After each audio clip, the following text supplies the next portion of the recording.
Now,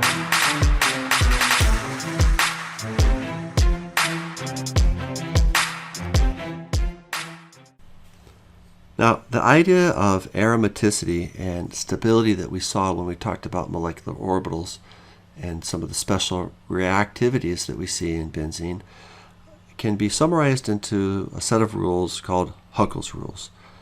So this term aromatic refers to compounds with special properties similar to that of benzene. That means not reactive like a normal alkene, and it also means that we see this extra stability than we would otherwise see in molecules that might be linear with the same number of alternating single and double bonds.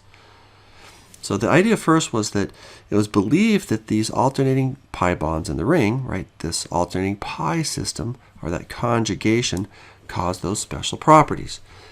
Well, scientists did is they made more molecules that had these alternating single and double bonds, and they looked at their properties, and they found that some molecules were not exactly as stable as benzene. In fact, some of them reacted. So this is cyclooctatetraene. So when you add bromine to cyclooctatetraene, it reacts like a normal alkene. So we see an addition reaction here. So because of this observation, along with observations of other molecules, there had to be a set of rules devised that could predict whether or not we're going to be like COT or whether or not we're going to be like benzene. So these rules fall into three basic categories. So a compound will be aromatic if the following three criteria are made. So if the molecule is planar, that just means flat. Cyclic, it means that it has to be right in a circle. We also need to have a cyclic pi system. Okay, now what that means is that we need to have pi bond, lone pair, or empty p orbital on every atom in the ring. So notice here that it doesn't say that we have to have pi bonds everywhere. We just have to have these pi bonds or a lone pair or empty p's everywhere on the atom of a ring. We'll look at some examples of that in a couple of minutes. And then it has to have this magical number of electrons. So the number of electrons has to be 4n plus 2. So there's not some, you're not looking at the structure trying to find out what n is. N is just an integer. So this could be 0, 1, 2, 3, 4, ... It's just math. Right? So if n is equal to 0, then you'd have 2 electrons. 2 electrons in a p orbital or a pi bond. If n is equal to 1, you'd have 6. Well, there's benzene. If n is equal to 2, then you'd have 10, so on and so forth. But these magic number of electrons is going to turn out to be important for us. Now, there are three cases that are seen here. So the first case here is that we have a molecule that turns out to be more stable than its open chain counterparts.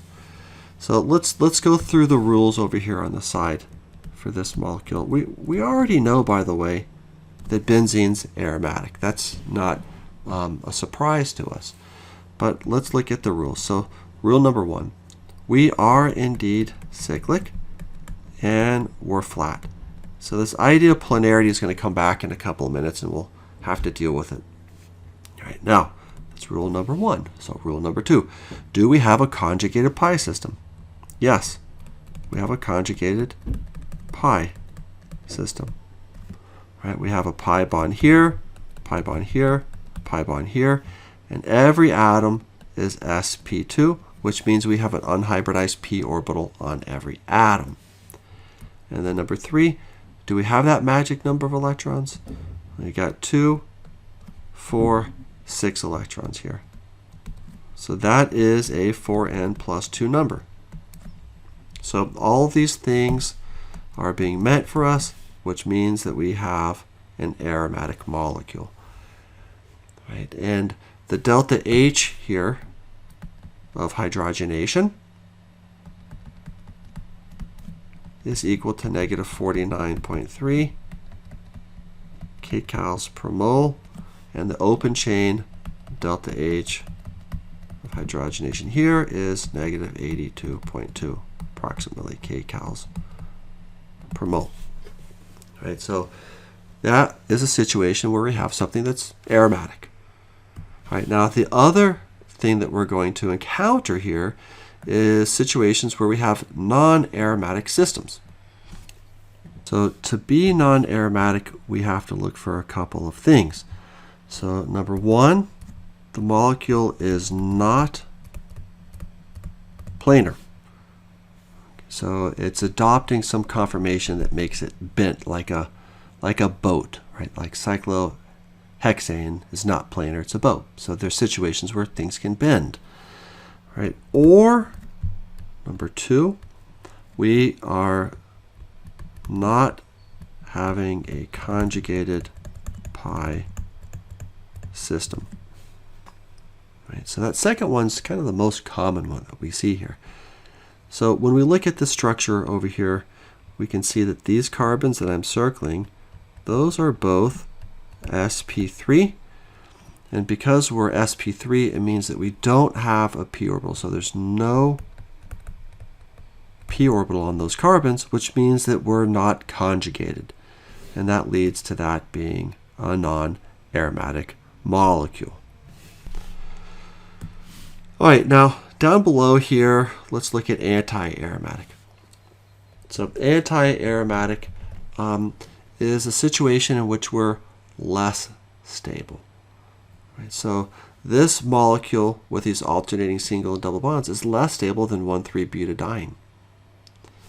All right, so here's what we're looking for with the rules with this. So number one, we're going to satisfy rule